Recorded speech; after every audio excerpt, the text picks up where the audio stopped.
আসসালামু আলাইকুম বন্ধুরা, কেমন আছেন সবাই? অনেক দিন পরে ছাদের একটা ভিডিও করতেছি। দেখুন, এখানে একটা ঘুঘু পাখি ছাদে এসে খাবার খাচ্ছে, মাটি থেকে খাবার কুড়িয়ে খাচ্ছে। এখানে হচ্ছে এই যে বিভিন্ন ধরনের ফুল গাছ আছে, এই যে কি সুন্দর সুন্দর ফুল গাছ।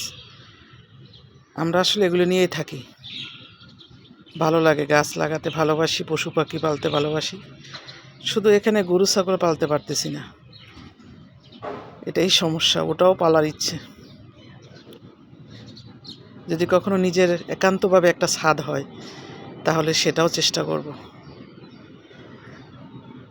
তো গ্রাম থেকে আসার পরে এই প্রথম ছাদে এসে একটা ভিডিও করলাম। এখানে আমাদের বিভিন্ন ধরনের গাছ আছে, ভালো লাগে আসলে, সময় কাটাই এগুলো দিয়ে। কি করব বলুন? ঢাকা শহরে সীমাবদ্ধ জায়গার মধ্যে আমরা থাকতে থাকতে একদম অচল হয়ে যাচ্ছি।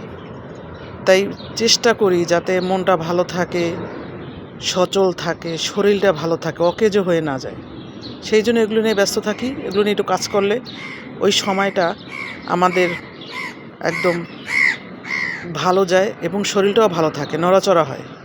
না হলে তো পঙ্গু হয়ে যাব আমরা কিছুদিন পরে। তাই আর কি এইসব করা। তো ভালো লেগে থাকলে ভিডিওটা লাইক, কমেন্ট, শেয়ার দিয়ে পাশে থাকবেন। আল্লাহ হাফেজ।